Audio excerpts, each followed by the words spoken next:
Welcome to a personal account of my art journey over the last 15 years and today. I'm Emily Randolph, a mixed media artist and jewelry designer. My artwork is focused on minimalist abstraction and the exploration of light, movement, and nature, and how she makes me feel in all her grace and beauty. I create art because I need to, but more importantly, I create art to uplift the viewers of my work. I think that's why I'm here on this beautiful earth.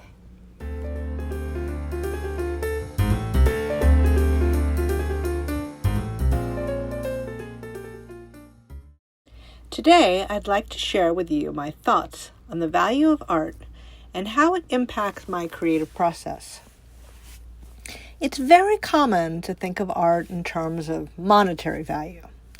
We see the big auction houses selling Warhols and Monets for millions of dollars, and we hear of the ultra-wealthy collectors who purchase them. You may have seen the film The Price of Everything, which covers this area, the high end of the market, with intriguing insight, one of which is that this market is completely invented.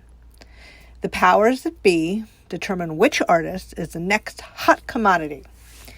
While this is exciting for the elevated and exalted artists, it also can be a terrible news for them as they try to keep up with quality and demand, something generally that do not go hand in hand with the creation of art.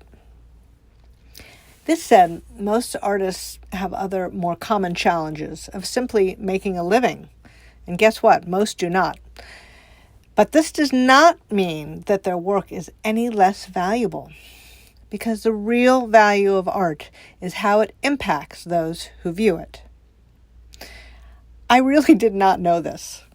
I really didn't absorb it, understand it, and appreciate it until, relatively recently.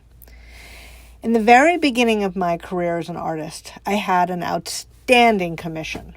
250 plus pieces of art. Yes, 250, comprised of traditional photography, abstract photography, and mixed media.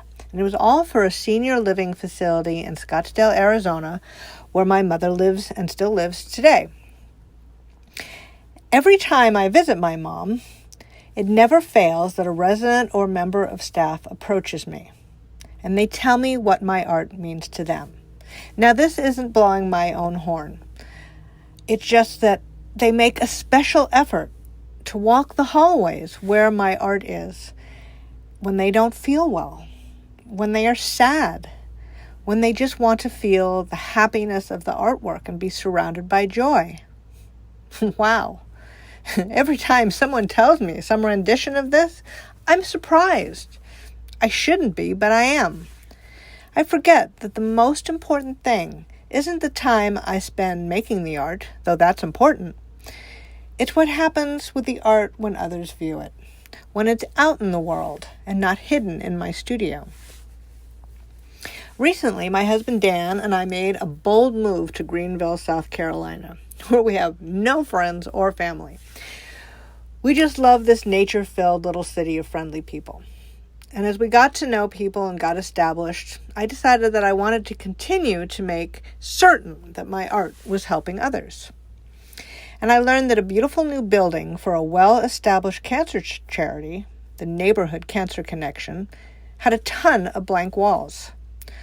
I went to the facility, which is more like a gorgeous home in a neighborhood community. And the building inspires confidence and is such a warm and inviting space for cancer patients and their families. But it needed art.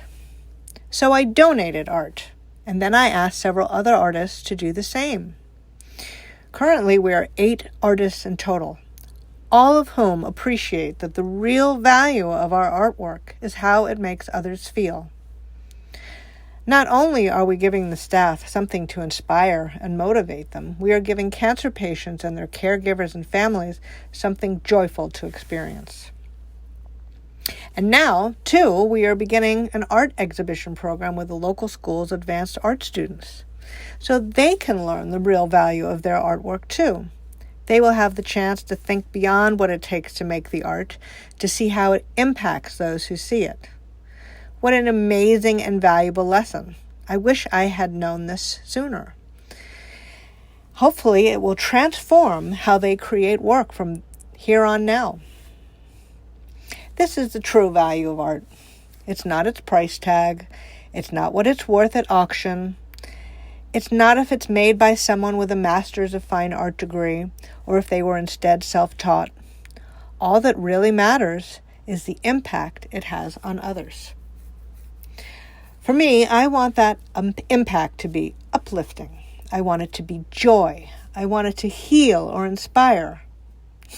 Lofty goals, but it's given me new perspective. Yes, I still have to think about how to make a piece. But now, I'm not only pleasing myself, I'm trying to give a gift to others.